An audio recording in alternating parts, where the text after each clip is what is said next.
अस्सलामुअलैकुम, आप देख रहे हैं इलेक्शन सेल। मैं हूं सारा इलियास। इंतखाबात से 8 रोज़ कबल बानी PTI और शाह महमूद कुरैशी को साइफर केस में 10 साल कैद की सज़ा सुना दी गई है। इस हवाले से मुबसरीन की मिली जुली राय सामने आ रही है कि आया इस फैसले का तहरीक इंसाफ को इंतखाबात में फ़ायदा होगा या नुकसान। 2018 में भी इंतखाबात से तकरीबन 2 हफ्ते कबल नवाज शरीफ के खिलाफ एक फैसला आया था जिसमें उनको 10 साल कैद की सज़ा सुनाई गई थी। बज़ाहिर मुस्लिम लीग नून को इस फैसले का इंतखाबात में नुकसान उठाना पड़ा था। तो इस सारी सूरत हाल पर बात करने के लिए हमारे साथ मौजूद हैं सीनियर सहाफ़ी तज़कियाकार सुहेल बड़ाई साहब। उन्हीं से बात करते हैं। सुहेल साहब, शुक्रिया आपके वक्त का। ये बताइएगा कि आप क्या समझते हैं कि इस फैसले से तहरीक इंसाफ को इंतखाबात में फ़ायदा होगा या नुकसान, यानी कि अब PTI का वोटर डीमोरलाइज होगा आपके ख्याल में, या पार्टी के समझती है कि वोट में इजाफा होगा? देखें जी, एज ए डेमोक्रेट तो ज़ाहिर है किसी भी सियासी लीडर को जब सज़ा होती है तो न सिर्फ उस पार्टी को जो है वो कमज़ोर होती है, उस पार्टी को दुख पहुंचता है, आप पूरा सिस्टम ही बल्कि आप यूँ समझे कि उसको नुकसान पहुंचता है। तो ज़ाहिर है कि इमरान ख़ान को ऐसे वक्त में सज़ा मिलना जबकि इंतखाबात बहुत करीब हैं, ये ना तहरीक इंसाफ के लिए कोई अच्छा शगुन है, ना मुल्क के लिए एक अच्छा शगुन है। लेकिन बहरहाल हालात जो है आपको उनको फेस करना पड़ता है। और इस वक्त ये सूरत हाल है कि जब PTI का वोट तो अपनी जगह पक्का है, लेकिन जब इस तरह की सज़ा मिलती है तो वो जो फ्लोटिंग वोट जो जितने उहदे नाल, जिसको हम पंजाबी में कहते हैं, यानी जो ये देखता है कि कौन जीत रहा है वो उसके साथ चला जाता है। तो इसी तरह 2018 में नवाज़ शरीफ के साथ भी यही चंद दिन पहले फ़ैसला किया गया था, और जो फ्लोटिंग वोट है वो फिर दूसरी पार्टी के पास चला जाता है, जिसके बारे में उम्मीद होती है कि वो जीत भी रहा है और उसकी अगली हुकूमत जो है वो भी बन रही है। तो ये मेरा ये ख्याल है कि जो PTI का वोट है वो तो पक्का रहेगा, लेकिन जो फ्लोटिंग वोट है उसका फ़ायदा फ़रीक़े मुखालिफ को यानी नून को पहुँचेगा। ठीक सुहेल साहब, प्रोग्राम में थोड़ा आगे बढ़ते हैं और कुछ अहम इंतखाबी मार्कों के बारे में बात करें तो आज गुजरांवाला डिवीज़न के कुछ हलकों का जायज़ा लेते हैं। सुहेल साहब, गुजरांवाला डिवीज़न के ज़िला हाफिज़ाबाद में एक दिलचस्प मुकाबला हो रहा है जिसमें 2 अहम उम्मीदवार ख़वातीन हैं। इस हलके की क्या सूरत हाल, क्या तफसीलात हैं, बताइएगा। जी, ये गुजरांवाला डिवीज़न जो है ये बड़ा फ़ैसला कुन साबित होगा, इसके रिज़ल्ट जो हैं। और पिछली दफ़ा नून जो थी वो बड़ी अक्सरियत से यहाँ जीती थी, बावजूद इसके कि PTI की जो लहर है वो चल रही थी। लेकिन ये जो हलका हम डिस्कस कर रहे हैं आज, NA 67 हाफिज़ाबाद, ये पाकिस्तान मुस्लिम लीग नून की तरफ से सायरा अफजल तारड़ हैं इस दफ़ा उम्मीदवार। ये अफजल तारड़ साहब की बेटी हैं, रफ़ीक तारड़ साहब की बहू हैं जो साबिक़ सदर रहे हैं। और ये जो तारड़ हैं, कोलो तारड़ के तारड़ फैमिली जो है ये बहुत दहाइयों से सियासत में किरदार अदा करती रही है। इवन अंग्रेज़ों के ज़माने में भी ये लेजिस्लेटिव असम्बली के मेंबर जो हैं वो मुंतखब होते रहे हैं। और दूसरी तरफ यहाँ जो है वो तहरीक इंसाफ की हमायत याफ्ता जो आज़ाद उम्मीदवार हैं, ये अनीका मेहदी हसन भट्टी हैं। मेहदी हसन भट्टी जो हैं ये इन्होंने भी पिछली चंद दहाइयों के अंदर हाफिज़ाबाद की सियासत में तलातम जो है वो पैदा किया है। उन्होंने जो है वो सब पुराने जो चेहरे थे उनको हराया, बार बार जीते और बड़े महबूब रहनुमा के तौर पर ये उभरे थे। और इन्होंने भी कई पार्टियां बदली, पीपल्स पार्टी में भी रहे, उससे पहले जो थे वो जो हुकूमत होती थी नून की उसके साथ भी रहे, और फिर अब जो हैं ये काफ़ी अरसे से PTI के अंदर जा चुके हैं। यहाँ से पीपल्स पार्टी के उम्मीदवार सैयद वसीमुल हसन नकवी साहब हैं, तहरीक लब्बैक के उम्मीदवार सैयद अताउल हसनैन हैं। तो ये हल्का इसलिए ज़रूरी तौर पर अहमियत इख्तियार करेगा कि दोनों ख़वातीन हैं और दोनों का मुकाबला है। लड़ना तो मेरा ख़्याल है मेहदी हसन भट्टी के बेटे शौकत भट्टी ने लड़ना था, लेकिन वो आजकल रुपोश हैं और कई मामलात में जो है वो फंसे हुए हैं, तो इसलिए अनीका साहबा जो हैं उनको सामने किया गया है। अब देखना यह है कि सायरा अफजल तारड़, जिनको कि नवाज़ शरीफ ने बहन कह कर पुकारा, बहुत इस फैमिली को वो अहमियत देते हैं। अताउल्ला तारड़ भी इसी फैमिली से रिलेटेड हैं और अफजल तारड़ साहब की भी बहुत नवाज़ शरीफ साहब इज़्ज़त करते हैं। तो देखना यह है कि क्या सायरा अफजल तारड़ ये सीट नून को लेके देंगी दोबारा, और या फिर के जो अनीका हैं मेहदी हसन शाह की जो नया चेहरा है, और इस तरह के भट्टी फैमिली जो है वो काफ़ी यूँ समझिए कि एक बड़ी कंजर्वेटिव फैमिली थी, लेकिन वो भी अपनी बेटी को सामने लेके आए हैं। तो देखना यह है कि क्या अनीका कोई डंट डाल सकेगी, क्या वो सीट जीत सकेगी। तो देखिए, रिजल्ट का इंतज़ार करते हैं। सुहेल साहब हमारे साथ ही मौजूद रहिएगा। यहाँ शामिल करते हैं हाफिजाबाद में अपने नुमाइंदे मोहम्मद ज़मीर को। ज़मीर, आप ये बताइएगा, हाफिजाबाद में इंतखाबी माहौल क्या नज़र आ रहा है, अवाम क्या कहते हैं, क्या राय रखते हैं? जी, हाफिजाबाद में इस वक्त इंतखाबी सरगर्मियाँ अपने अरूज पर पहुँच चुकी हैं। ज़िला भर में कौमी असम्बली की 1 और सूबाई असम्बली की 3 नशिस्तों पर उम्मीदवार दिन रात एक किए हुए हैं। यहाँ पर हर रोज़ नए जोड़ तोड़ सामने आ रहे हैं उम्मीदवारों की जानिब से। जहां एक तरफ कार्नर मीटिंग्स की जा रही हैं तो दूसरी जानब कारकुनों की खातर मदारत का सिलसिला भी जारी है, जबकि बाज़ मुकामात पर कारकुन ढोल ढमक्के की थाप पर रक्स करते भी दिखाई दे रहे हैं, जिसकी वजह से यहाँ पर काफ़ी गहमा गहमी दिखाई दे रही है। जी सुहेल साहब, ज़िला सियालकोट की अगर बात की जाए तो वहाँ ख्वाजा आसिफ का हल्का सियासी गर्मा गर्मी का मंजर पेश कर रहा है, तो क्या नाकाबिल शिकस्त रहने वाले ख्वाजा आसिफ इस मरतबा मुश्किल में आ सकते हैं? आप क्या समझते हैं? देखिए, ये NA-71 सियालकोट शहर है और ये माजी में मुस्लिम लीग नून का बड़ा किला रहा है। यही वजह है कि 6 दफ़ा ख्वाजा आसिफ साहब यहाँ से MNA मुंतखब हुए हैं मुसलसल, और आज तक नाकाबिल शिकस्त हैं। वो 91 में जब पॉलिटिक्स में आए थे तो बतौर सेनेटर आए थे, और उनकी भी एक लेगेसी है। ख्वाजा सफदर साहब बड़े पुराने मुस्लिम लीगी थे, और वो साल हा साल तक, जबकि मुस्लिम लीग बड़ी क्राइसिस में थी, वो मुस्लिम लीग के साथ ही जुड़े रहे।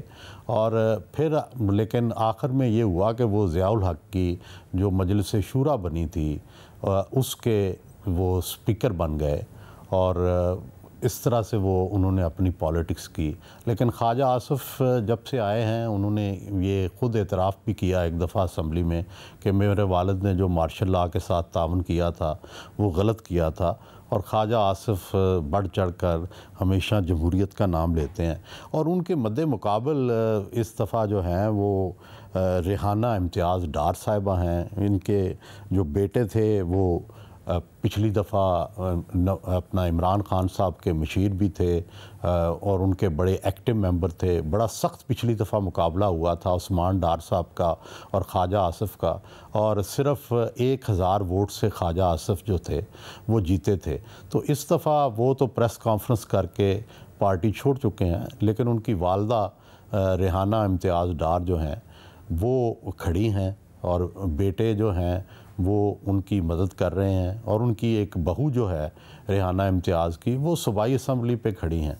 और ये जो रेहाना इम्तियाज़ हैं और ये उस्मान डार, उमर डार, इनके वालिद जो थे इम्तियाज़ुद्दीन डार, वो भी किसी ज़माने में मुस्लिम लीग नून में रहे हैं।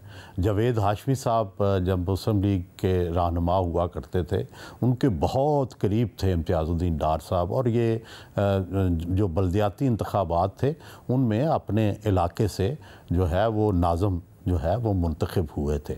तो इस दफ़ा ज़ाहिर है सियालकोट में गर्मा गर्मी इस हलके में बहुत ही ज़्यादा है। पीपल्स पार्टी से यहाँ ख्वाजा अवैस मुश्ताक साहब हैं, और जमात इस्लामी से ताहिर महमूद भट्ट हैं।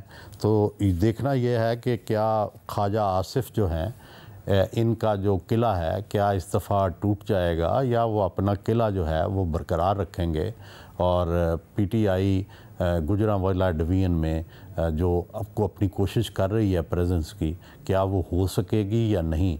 ये हल्का बड़ा हॉट भी है, क्योंकि जो डार बरादरान हैं वो बड़े अरसे से ख्वाजा आसिफ के ख़िलाफ़ जो है वो कंपेन कर रहे हैं, और पिछली हुकूमत में चूँकि उनके पास इख्तियार भी था तो उन्होंने हल्के में कुछ ना कुछ लोगों से कांटेक्ट भी रखा और कोशिश की कि ख्वाजा आसिफ के जो हैं वोटर जो हैं वो तोड़े जाएं। तो देखना अब ये होगा कि क्या ये डार फैमिली जो है कोई डेंट डाल सकेगी ख्वाजा आसिफ की मकबूलियत में, या ख्वाजा आसिफ जो हैं जो पीपल्स पार्टी जो PTI को हमदर्दी का वोट मिलना है उसको रोक सकेंगे। सुहेल साहब, आप हमारे साथ ही मौजूद हैं। सियालकोट में हमारे नुमाइंदे हैं उमर एजाज, उनकी तरफ चलते हैं। उमर, आप ये बताइएगा कि इस हलके में कहा जा रहा है कि ख्वाजा आसिफ और उनके मद्दे मुकाबिल आज़ाद उम्मीदवार रेहाना इम्तियाज़ डार में टक्कर का मुकाबला होगा।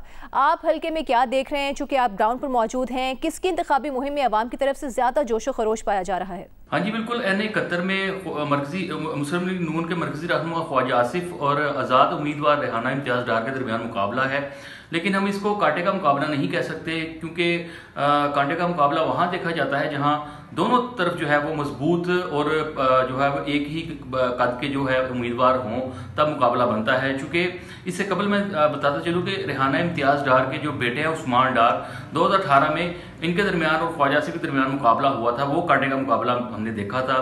ख्वाजा आसिफ जो है वो 1500 के मार्जिन से तकरीबन जीते थे, बड़ी मुश्किल जीते, जहाँ ख्वाजा आसिफ 30,000 प्लस जो है वो लीड लेते थे। वो मुकाबला हमने देखा। लेकिन इस दफ़ा सूरत हाल कुछ मुख्तलिफ है, क्योंकि रेहाना इम्तियाज़ डार चूँकि पहला इलेक्शन है उनका और आज़ाद हैसियत से लड़ रहे हैं, और इसके अलावा उनका ये क्लेम भी है, दावा भी है कि वो हमायत याफ्ता है पाकिस्तान तहरीक इंसाफ की। जबकि यहाँ पर एक और उम्मीदवार हैं उमर फारूक मायर, जो कि फाउंडर मेंबर हैं पाकिस्तान तहरीक इंसाफ के, दरीना साथी रहे हैं इमरान खान के।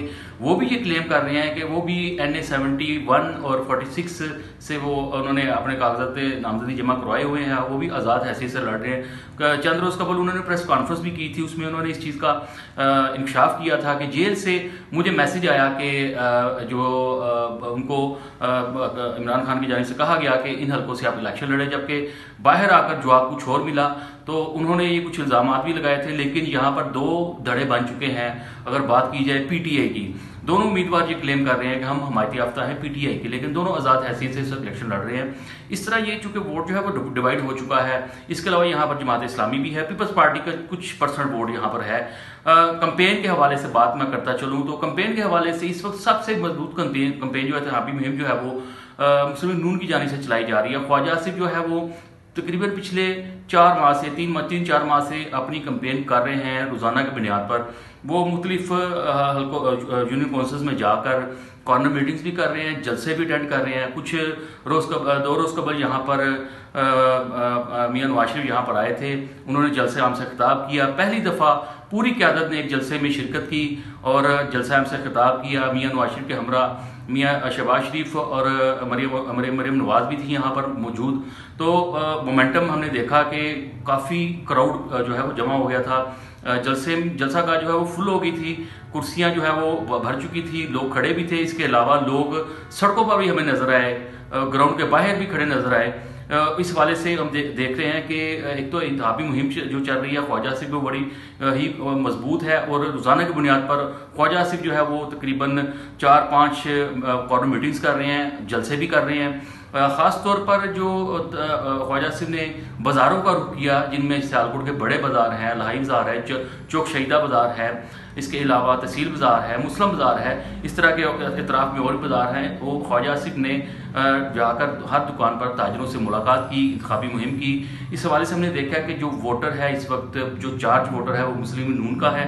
मुस्लिम लीग नून जो है उनकी हमें नज़र आ रहा है कि अगर हम बात करें, ये तो 8 फरवरी को अवाम तय करेगी कौन जीतेगा, अवाम ने ज़ाहिर अपना फैसला देना है। लेकिन फ़िलहाल जो इस वक्त जो हवा बनी हुई है, इस वक्त जो हमने देखा है सियालकोट के इस हल्के में NA-71 में ख्वाजा आसिफ की पोजीशन हमें मजबूत नज़र आ रही है। जबकि रेहाना डार जो है वो एक तो सबसे जो उनकी जो एब्सेंस है इस हवाले से कि वो हल्के में, अगर वो उनका क्लेम है कि वो कंपेन कर रहे हैं और ये इल्ज़ामात भी लगा रहे हैं कि हमें पुलिस जो है वो कंपेन नहीं करने दे रही, लेकिन इसके साथ साथ मीडिया को किसी भी जगह पर मदऊ नहीं किया गया।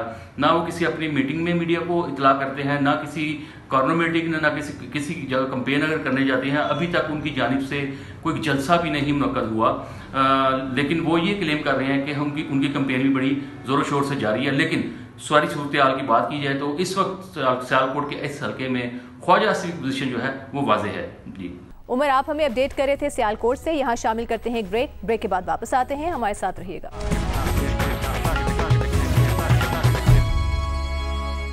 Welcome back to Geo election cell. बात हम कर रहे हैं गुजरांवाला डिवीजन के जिला सियालकोट की और वहां होने वाले दिलचस्प मुकाबलों की। साबिक वजीर और इस्तेहकाम पाकिस्तान पार्टी की फिरदौस आशिक अवान भी कौमी असम्बली का इलेक्शन लड़ रही हैं। सुहेल साहब, इस हल्के की क्या सूरत हाल, क्या तफसीलात हैं, बताइएगा। देखिए, NA-70 सियालकोट बड़ा अहम इसलिए हल्का है कि फिरदौस आशिक अवान साहबा इस दफ़ा तहरीक इस्तेहकाम पार्टी के टिकट से इलेक्शन लड़ रही हैं। आपको पता ही है कि फिरदौस आशिक अवान साहबा तहरीक इंसाफ का जो दौरे हुकूमत था उसमें वो वफाकी सतह पे भी उन्होंने इतलात का शोबा संभाला, फिर सूबाई सतह पर भी शोबा संभाला, फिर इख्तलाफात हो गए और इससे पहले वो पीपल्स पार्टी में रही हैं और पीपल्स पार्टी की भी वफाकी वज़ीर इतलात रही हैं और इससे पहले वो काफ लीग जो है उसकी रिज़र्व सीट पे आई थी, चौधरी अमीर हुसैन को हराया था। तो उन्होंने काफ़ी यहाँ पे जो है अपना वर्क किया हुआ है, लेकिन उन्हें एक बड़े ताकतवर हरीफ का सामना है जो मुस्लिम लीग नून के अरमगान सुबहानी है। अरमगान सुबहानी जो हैं ये गुजर फैमिली से तल्लक़ रखते हैं। चौधरी अख्तर अली वरियो और चौधरी अब्दुल सत्तार वरियो जो कि MNA, MPA, वज़ीर और पूरा उनकी एक लंबी कहानी है। बड़ी लोगों को उन्होंने नौकरियां दी, बड़े काम करवाए। अरमगान सुबहानी जो हैं ये अब्दुल सत्तार वरियो के बेटे हैं, पहले भी मुंतखब होते रहे हैं और यहाँ से तहरीक इंसाफ के जो हमायत याफ्ता आज़ाद उम्मीदवार हैं वो मौलाना हामिद रज़ा हैं। मौलाना हामिद रज़ा जो हैं ये आज़ाद कश्मीर असम्बली के भी रुकन रहे हैं। ये हाफ़िज़ मोहम्मद आलिम सियालकोट के अहले सुन्नत वल जमात के लीडर थे। हाफ़िज़ मोहम्मद आलम तहरीक 1970 की तहरीक में भी, कौमी इत्तेहाद की तहरीक में उन्होंने बड़ा रोल अदा किया था। शेखुल हदीस वो कहलाते हैं। तो ये उनके बेटे हैं, तो उसकी वजह से उन्हें एक रूहानी और मजहबी जो है वो एहतराम का दर्जा जो है हासिल है। पीपल्स पार्टी ने यहाँ से सैयद इश्तियाकुल हसन गिलानी साहब को खड़ा किया है और तहरीक लब्बैक ने मोहम्मद शाहिद को खड़ा किया है। तो अब देखना यह है कि यहाँ पे क्या जो वरियो ख़ानदान है जिसकी कई दहाइयों से यहाँ धाक बैठी हुई है, तो क्या उसको जो फिरदौस आशिक अवान साहबा हैं या जो तहरीक इंसाफ के हामिद रज़ा साहब हैं उनको चैलेंज करने में कामयाब होंगे या नहीं। इस हल्के में उनका सियासी हरीफ कौन है? सियालकोट में हमारे नुमाइंदे उमर एजाज मौजूद हैं। उमर, आप बताइएगा, हल्के में अवाम की तरफ से क्या रुझान देख रहे हैं आप? फिरदौस आशिक अवान को हल्के की सियासत का माहिर कहा जाता है, तो आज़ाद उम्मीदवार की पोजीशन कितनी मुस्तहकम नजर आ रही है? साथ ही साथ इंतखाबी सरगर्मियाँ कितनी जोरों शोर से जारी हैं? हाँ जी, ये बात दुरुस्त है कि डॉक्टर फिरदौस जो है वो इंतखाबी मुहिम में काफ़ी माहिर हैं। उनका जो माजी है, अगर माजी की बात की जाए तो उनकी जो सियासत है वो पीपल्स पार्टी से शुरू होकर काफ लीग से फिर PTI जो 2018 का इलेक्शन हुआ था उसमें भी PTI जाने से उन्होंने इलेक्शन लड़ा जिसमें वो हार गई थी। ये बात दुरुस्त है कि वो काफ़ी मेहनती खातून है, सियासी खातून है, वो हल्के में उनका काफ़ी असर रसूख है, लेकिन इस दफ़ा उनकी पोजीशन भी कुछ मुख्तलिफ है। उनके मध्य मुकाबले जो है मुस्लिम लीग नून के जो उम्मीदवार हैं अरमगान सुबहानी हैं जो 2018 में भी जीते थे और इस दफ़ा भी वो दोनों के दरमियान मुकाबला है। तीसरी जमात हमें नज़र नहीं आ रही क्योंकि डॉक्टर फिरदौस भी आज़ाद हैसियत से इलेक्शन जो है वो इस दफ़ा लड़ रही हैं क्योंकि उनकी पार्टी पाकिस्तान IPP है, इस्तेहकाम पाकिस्तान पार्टी है, लेकिन उनको वो इस वक्त वो आज़ाद हैसियत से इलेक्शन लड़ रही हैं। चूँकि शख्सियत का वोट तो ज़रूर मैटर करता है लेकिन पार्टी का वोट भी होता है। इस दफ़ा डॉक्टर फिरदौस भी, उनकी भी उस इंतखाबी मुहिम उस तरह हमें नज़र नहीं आ रही, उस तरह ज़ोर शोर से जैसे डॉक्टर फिरदौस जो है वो डोमिनेट कर जाती थी अपने हल्के में। हारना जीतना वो अवाम का फैसला होता है, लेकिन डॉक्टर फिरदौस का एक असर रहा पिछले माजी के अगर इंतखाबात की बात की जाए तो डॉक्टर फिरदौस वाकई ही हल्के में मुतहरक नज़र आती रही है हमें, लेकिन इस दफ़ा डॉक्टर फिरदौस हमें मुतहरक नज़र नहीं आ रही। वो भी इसी तरह की मुहिम चला रही हैं। लेकिन अगर दूसरी जाने बात की जाए अरमगान सुबहानी की, तो वो जलसे भी लगा रहे हैं, बड़े बड़े जलसे लगा रहे हैं, इसके अलावा कॉर्नर मीटिंग्स कर रहे हैं क्योंकि वो NA-70 जो है ये बेसिकली दही इलाके पर मुश्तमिल है। यहाँ पर अर्बन जो एरिया है वो कुछ परसेंट है, ज़्यादा नहीं है, ज़्यादा ये दही इलाका है। यहाँ पर धड़ेबंदियों की सियासत होती है। पार्टी जो है उसकी पार्टी तो मैटर करती है लेकिन धड़ेबंदियों की सियासत जो है यहाँ पे की जाती है।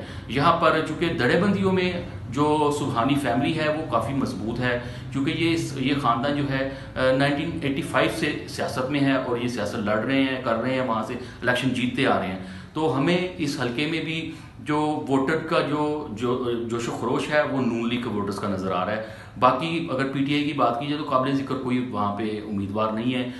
इसके अलावा टीएलपी है, जमात इस्लामी है, पीपल्स पार्टी है, वो ना होने के बराबर है। दो ही इस वक्त उम्मीदवार हैं, अरमगान सुबहानी और डॉक्टर फिरदौस आशिक अवान। लेकिन डॉक्टर फिरदौस की पोजीशन इस दफ़ा कमज़ोर है। हमने सर्वे किया इन हलकों का, तो हम इन हलकों पे अपना एनालिसिस ये दे सकते हैं कि अरमगान सुबहानी हमें इस वक्त मजबूत नजर आ रहे हैं। शुक्रिया आपका उमर इजाज, आपने हमें आगाह किया सियालकोट की सूरत हाल के हवाले से। अब हम रुख करते हैं नारोवाल का, हल्का NA 75, जहां एहसन इकबाल और दानियाल अजीज की सियासी लड़ाई भी खासी जेर बहस रही। सुहेल साहब, इस हल्के की क्या सूरत हाल, क्या तफसीलात हैं, बताइएगा। NA 75 शकरगढ़ नारोवाल जो है, ये दानियाल अजीज़ साहब यहाँ से आज़ाद उम्मीदवार खड़े हैं। जो दानियाल अजीज़ साहब हैं, इनके वालिद चौधरी अनवर अजीज़ जो हैं, ये शकरगढ़ के एक बड़े ही कोहना मुश्क जो है वो सियासतदान थे, बुज़ुर्ग सियासतदान थे। अमेरिका से पढ़ के आए थे, अपनी जवानी में भुट्टो दौर में पहली दफ़ा वफाकी वज़ीर बने, फिर जुनेजो दौर में जो थे वफाकी वज़ीर बने। तो उनका काफ़ी लोगों से रब्ता। इनके जो दानियाल अजीज़ के जो दादा थे वो डॉक्टर अजीज़ थे और वो बड़ी देर सरगोदा में पोस्टेड रहे, और उनके ज़माने से ही जो था, उस ज़माने में डॉक्टर होना भी खाल खाल था, लेकिन वो डॉक्टर भी बड़े सोशल वर्कर के थे। तो फिर वो अनवर अजीज़ साहब की बारी आई और अब दानियाल अजीज़ साहब की बारी है। ये तीसरी पुश्त है जो इस तरह से सियासत में और मुआशरत में और वहाँ के नारोवाल की सियासत में जो है वो हिस्सा ले रही है। और दानियाल अजीज़ साहब ने एहसन इकबाल साहब से फड्डा ले लिया, उनके ख़िलाफ़ प्रेस कॉन्फ्रेंस कर दी, क्योंकि झगड़ा ये था कि एहसन इकबाल साहब अपने बेटे को जो है वो नीचे सीट दिलवाना चाहते थे, जो दानियाल अजीज़ साहब मानने को तैयार नहीं थे। और चुनाचे नून ने दानियाल अजीज़ साहब को अकोमोडेट नहीं किया, बल्कि एहसन इकबाल साहब के पसंदीदा उम्मीदवार चौधरी अनवारुल हक साहब को, जो किसी ज़माने में तो मुंतखब हुए थे लेकिन अब पिछले 30-35 साल से वो मुंतखब नहीं हो सके, उनको टिकट दिया है। और पीपल्स पार्टी ने यहाँ से तारक जावेद मंजूर को टिकट दिया है, तहरीक लब्बैक ने मोहम्मद एहसान को टिकट दिया है, तहरीक इंसाफ ने यहाँ से जो टिकट है वो डॉक्टर ताहिर अली जावेद साहब, जो कि काफ लीग में भी रहे, सूबाई वज़ीर जो है वो भी रहे, और जिनके वालिद साहब जो हैं डॉक्टर नेमत साहब, नेमत अली जावेद, वो एटमी साइंसदान है और उन्होंने बड़ी कंट्रीब्यूट किया है। इस हल्के से जो क्लेम कर रहे हैं तारक अनीस साहब के बेटे तल्हा अनीस उम्मीदवार हैं, कंपेन तो उनके वालिद ही चला रहे हैं, वही जो पुराने कोहना मुश्क सियासतदान है। तो लेकिन जो पीटीआई की वेबसाइट है वहाँ तो डॉक्टर ताहिर जावेद का नाम है, लेकिन तल्हा अनीस भी पीटीआई के झंडे लगाकर कंपेन कर रहे हैं। तो अब देखना यह है कि क्या जो चौधरी अनवारुल हक, जो कि काफ़ी अरसे से कोई विक्ट्री नहीं ले सके, क्या नून का टिकट मिलने के बाद वो कामयाब होंगे। दूसरी तरफ दानियाल अजीज़ साहब का भी हल्का इंतखाब है, इनके वालिद की बड़ी वहाँ पे बात है, फिर गुज्जर फैमिली है, और ये सारा कुछ ज़ाहिर है उनकी फेवर में जाएगा। है भी बड़े बेबाक और बड़ी बोल्ड बात करने वाले हैं। तो दूसरी तरफ एहसन इकबाल साहब ने भी बड़े काम किए हैं नारोवाल के, हर हफ्ते को वो अपनी कॉन्स्टिट्यूंसी में कहीं भी हों पहुंच जाते हैं, और उन्होंने नारोवाल के में वाकई नक्शा जो है वो बदला है, और क्या उसका उन्हें फ़ायदा जो है वो मिलेगा या नहीं मिलेगा, ये अब इलेक्शन में ही पता चलेगा। दानियाल अजीज़ के हल्के में क्या सूरत हाल है, नारोवाल से हमारे नुमाइंदे मंजूर हुसैन को शामिल करते हैं। NA 75 के इस हल्के में दानियाल अजीज़ को टिकट न मिलने के बाद से दिलचस्प सूरत हाल है। आप ग्राउंड पर मौजूद हैं, आप क्या हालात देख रहे हैं, यहाँ आवाम की सियासी तरजीहात क्या हैं, ये बताइएगा। NA 75 में भी इंतखाबी सरगर्मियाँ जो हैं वो जारी हैं। उम्मीदवार अपने वोटरों और सपोर्टरों को मनाने में और उनको कायल करने में मसरूफ़ हैं। 8 फरवरी को 6,28,860 वोटर्स अपना उम्मीदवार जो है वो इस हलके से मुंतखब करेंगे। जोग्राफी तौर पर यह हलका ज़िला नारोवल की तहसील ज़फ़रवाल और आदि तहसील शकरगढ़ पर मुश्तमिल है। पाकिस्तान के इंतहाई मशरक़ और वर्किंग बाउंड्री पर वाक़ होने की वजह से इस हलके की जहाँ जोग्राफी इनफरादियत है, वहीं पर यहाँ पर जो उम्मीदवार मुंतखब होते हैं उनकी भी एक जो है वो मुख्तलिफ तारीख़ है। इस बार मुस्लिम लीग नून ने दानियल अजीज़ को टिकट जारी नहीं किया है, जिसकी वजह से यहाँ का जो नून लीग का वर्कर है वो तकसीम होकर रह गया है। कुछ वोटर्स जो दानियल अजीज़ को ही नून लीग समझते थे वो आज भी दानियल अजीज़ के वोटर और सपोर्टर हैं, जबकि जो नज़रियाती वोटर थे वो नून लीग के उम्मीदवार चौधरी अनवारुल हक की सपोर्ट कर रहे हैं। अगर बात की जाए यहाँ पर वोटर्स के मिजाज की, तो यहाँ पर जो है वो गो के तहसील शकरगढ़ पाकिस्तान की लिटरेसी रेट के लिहाज से सबसे ज़्यादा शरह खानगी वाली तहसील है, लेकिन यहाँ पर आज भी बरादरियों और धड़ेबंदी की सियासत का राज है। यहाँ पर बरादरी की बिना पर चूँकि अक्सरियती बरादरी यहाँ पर गुजर है इस हल्के की, तो यहाँ पर देखा गया है कि गुजर बरादरी का जो उम्मीदवार है वो ही हर इलेक्शन में कामयाब होता है। इस हल्के के अंदर अभी कोई पोजीशन वाज़े नहीं है। चारों जो उम्मीदवार हैं वो अपनी एड़ी चोटी का जोर लगा रहे हैं। कोई जो है वो नज़रिए की बुनियाद पर जो है वो वोटर को कायल करने की कोशिश कर रहा है, तो कोई बरादरी और धड़ेबंदी का वास्ता देकर वोटरों से वोट की अपील कर रहा है। लेकिन सूरत हाल अभी तक वाज़े नहीं है। जो कल किसी का हरीफ था वो आज हलीफ बनता जा रहा है, और कुछ हलीफ एक साथी का दामन छोड़कर दूसरे का हाथ थाम रहे हैं। तो इस वक्त शकरगढ़ की सियासत जो है वो एक अजीब सी जो है वो अगर कहा जाए कि खिचड़ी पकी हुई है और कोई वाज़ेह पिक्चर सामने नहीं आ रही। ताहम आइंदा 2-4 दिनों में सियासी जो मंजर है उसका धुंधलापन ख़त्म होने से 8 फरवरी तक मज़ीद जो सूरत हाल वाज़ेह हो जाएगी, और असल नतीजा जो है वो 8 फरवरी की शाम को ही पता चल पाएगा। जी शुक्रिया आपका मंजूर। पंजाब के 9 डिवीजन्स में से एक गुजरांवाला डिवीज़न है, और हमने आज बात की वहां पर होने वाले बड़े मुकाबलों का जायज़ा लिया। यहां पर एक ब्रेक लेते हैं, ब्रेक के बाद वापस आएंगे और आपको कराची के एक हल्के में लिए चलेंगे। हमारे साथ रहिएगा।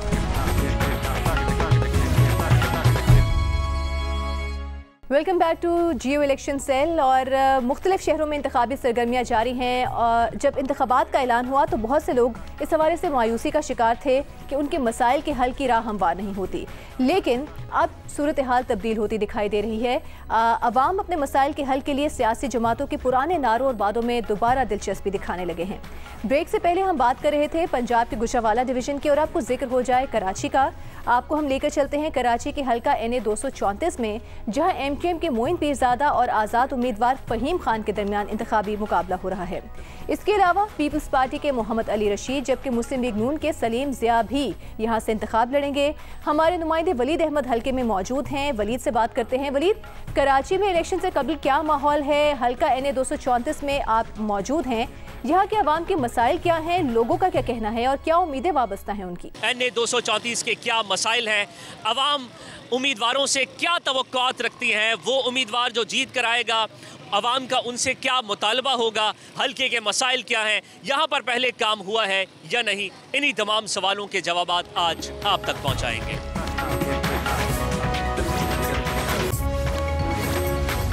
ये बताइए कि और हल्के में कौन कौन से आपके बड़े मसाइल हैं जिनका भी जो भी उम्मीदवार जीते आप ये मुतालबा करेंगे कि वो ये मसाइल हल करें? जी सर हमारे अभी जो प्रॉब्लम चल रहा है तकरीबन 20-21 दिन से गैस का प्रॉब्लम चल रहा है सर।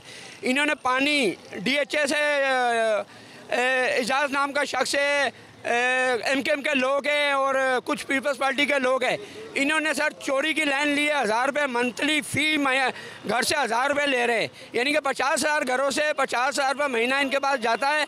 उसके अलावा 2 महीने 3 महीने का अगर ये लोग पानी के बिल कोई नहीं भरता तो उसकी लाइन काट देते हैं, उनको फिर बोलते हैं 30,000 रुपये फिर एडवांस हो और फिर लाइन लगाएंगे। सर ये यजीद बने हुए, फ़िरौन बने हुए इस टाइम पे। मेरे बाएं तरफ PNT सोसाइटी है और दाएं तरफ लखनऊ सोसाइटी है। यहाँ के मकीनों से हम बात कर रहे हैं और पूछ रहे हैं किसे वोट देना है, किस शख्स को वोट देंगे, किस उम्मीदवार को वोट देंगे। जी अस्सलाम वालेकुम भाई, मैं तो जो मेरा नज़रिया है वो सबसे ज़्यादा ये है कि भाई हम वोट उसे देंगे जो हमारा काम कराएगा, ठीक है ना। हमारे इलाके में तरक्याती काम हो, सेवरेज का निज़ाम, रोड का निज़ाम, इलाके की इंटरेस्ट अच्छी हो। हमें तो सिर्फ काम को वोट देना है। मैं सियासी जमात में अगर किसी को वोट देना चाहता हूँ। अच्छा, सियासी जमात हम नहीं पूछ रहे, हम कैंडिडेट पूछ रहे हैं कि कौन किस कैंडिडेट को वोट देंगे। कोई सा भी कैंडिडेट आ जाए, लेकिन हम सिर्फ और सिर्फ काम को वोट देंगे, ठीक है ना, कि हमारा इलाके का काम होना चाहिए, सोसाइटी का काम होना चाहिए। अब जो उम्मीदवार जो भी जीत कर आए, जिस जमात से भी उसका ताल्लुक़ हो, आपकी क्या तवक्कुआत है उससे? देखें, जो यहाँ के हमें क्या चाहिए, आवाम को यही चाहिए होता है ना कि कुछ सेवरेज के इश्यूज़ होते हैं, कुछ रोड के यहाँ के मसाइल होते हैं, वो ये और दीगर कुछ और मसाइल यहाँ के इलाके एरिया वाइज जो होते हैं, वो जो भी है, जो भी जमात होगी, जो हमें कोऑपरेट करेगा हमारे साथ, तो जाहिर सी बात है वोट भी आपको पता है इलाकों का, वो सब उन्हीं को जाता है। अभी जो हल्के के मसाइल हैं NA 234 के, आपके ख्याल में वो क्या मसाइल हैं जो बड़े मसाइल हैं? बड़े मसाइल तो सेवरेज है, आजकल पानी का भी इशू बना हुआ है।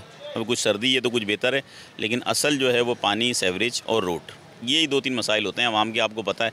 बाकी तो आवाम ने खुद करना है और ख़ुद खाना है। बिल्कुल, गुफ्तगू आपने सुनी। आवाम का यही कहना है कि जो काम करेगा वोट उसका होगा। वोट सियासी नारों से नहीं लिए जाते बल्कि काम से लिए जाते हैं, और जो उम्मीदवार हैं वो मुकाबला भी इस बुनियाद पर करें कि उन्होंने माजी में क्या काम किया और वो अब उनको मौका मिला तो क्या काम करेंगे। किस बात का वोट दें? ये इधर का हुलियत हाल तो देखो, जिस जगह पे हम रहते हैं उस जगह का हाल देखो, इस जगह को देख के वोट देंगे हम?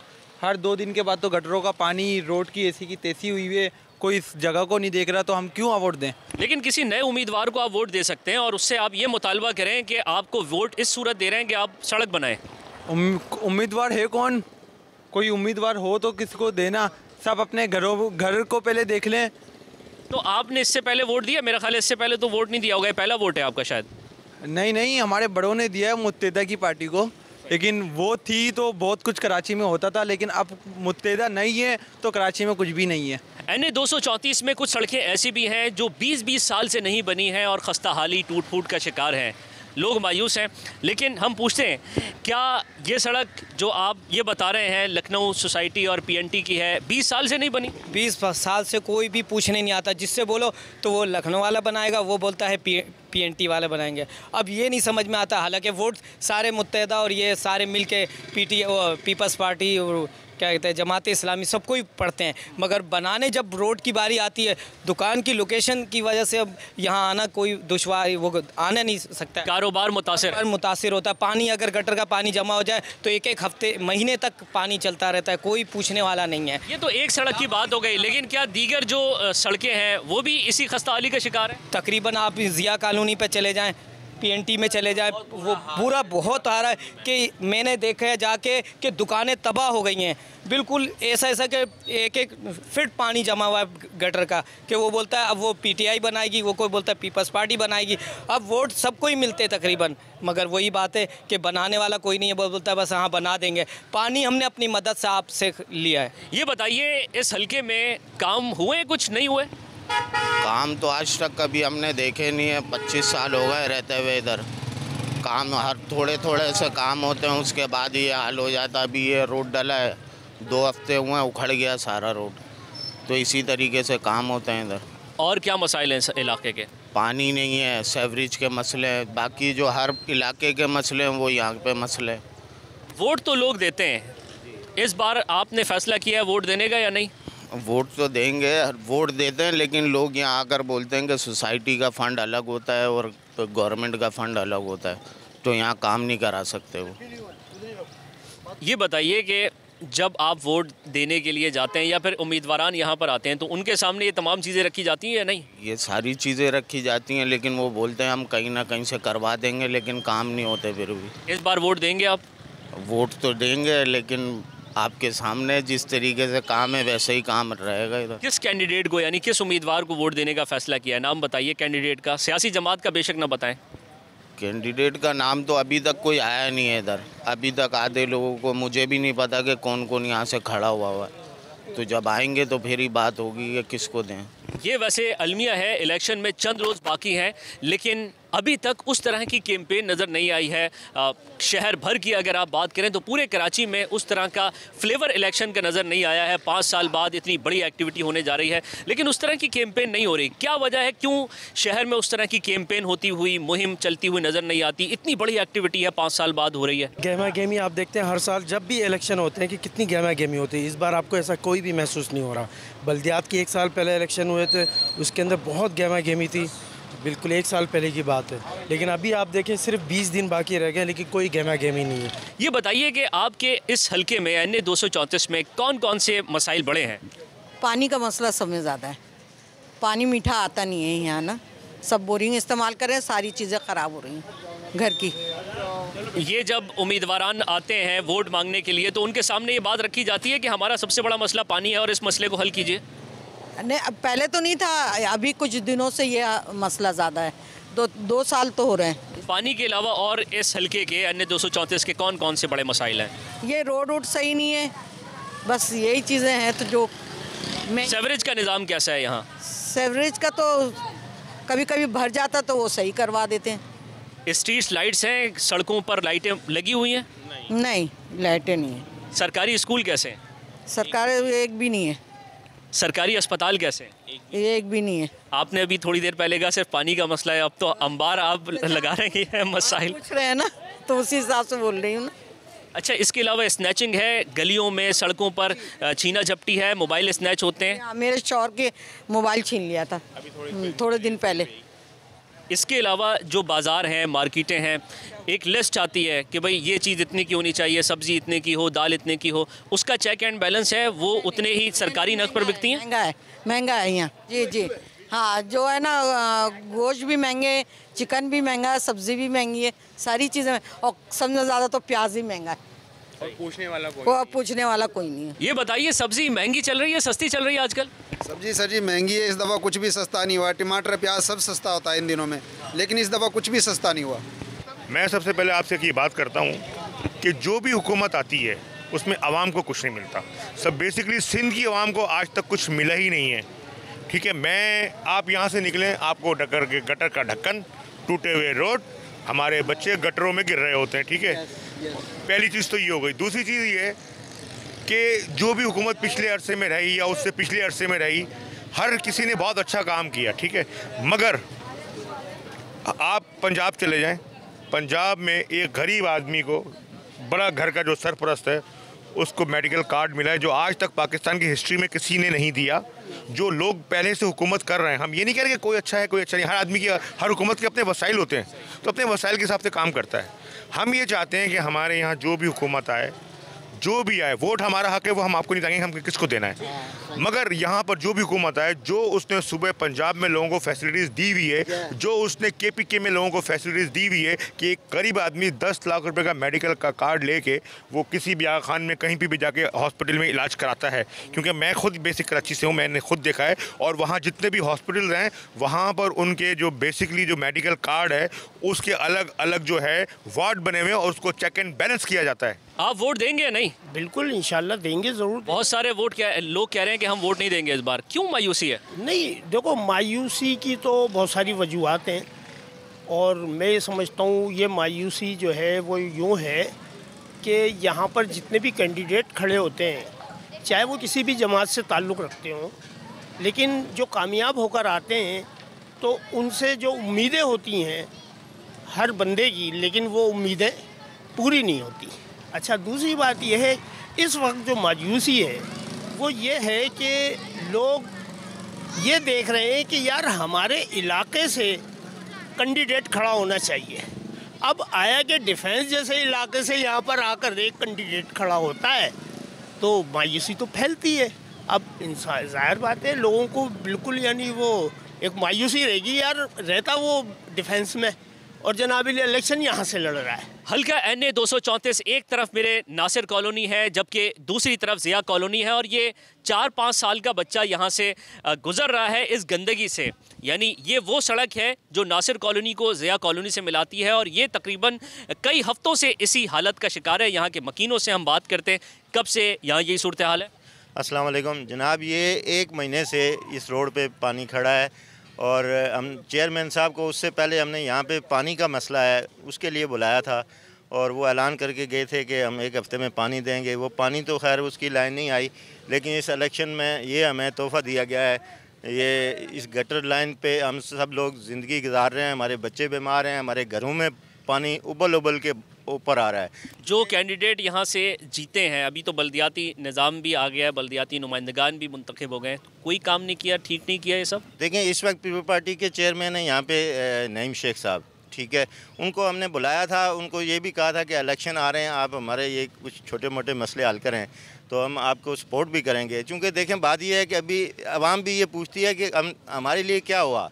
वैसे तो आप टीवी पे हम रोज़ भाषण देखते हैं कि हम ये 300 यूनिट फ्री दे देंगे, ये कर देंगे, लेकिन हकीकत ये है कि हम लोग कराची में गटर लाइनों पे ज़िंदगी गुजार रहे हैं। जो लोग आ रहे हैं वोट मांगने, उनको क्या कह रहे हैं आप? सर, हम उनसे यही गुजारिश करेंगे कि हमारे हालात पे देखें, थोड़ा ख्याल करें। और दूसरा ये कि जो हमारे घरों में पानी, ये यहाँ से सेवरेज का पानी मोटर लाइन की पानी में आ रहा है, गैस की लाइन में पानी आ रहा है और आम टैंकियों में भी पानी आ रहा है, यानी सबके घरों में यही है। तो गैस तो फिर नहीं आ रही होगी इलाके में? गैस नहीं आ रही सर, गैस कहाँ से आएगी? सुबह जाती है, उसके बाद नहीं आती, उसके बाद पानी आता है, गैस नहीं आती।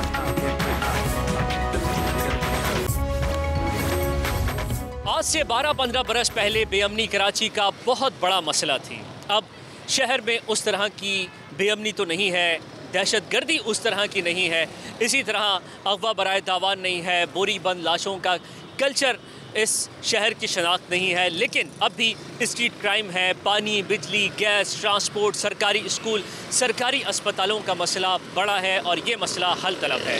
NA 234 के अवाम ये मुतालबा कर रहे हैं कि जो उम्मीदवार भी जीत कर आए वो हल्के और इस शहर के मसाइल हल करने में अपना हिस्सा डालें। कैमरामैन ज़ुबैरुद्दीन के साथ कराची से वलीद अहमद को दीजिए इजाज़त। अल्लाह हाफ़िज़। शुक्रिया आपका वलीद, आप हमें अपडेट कर रहे थे NA 234 से।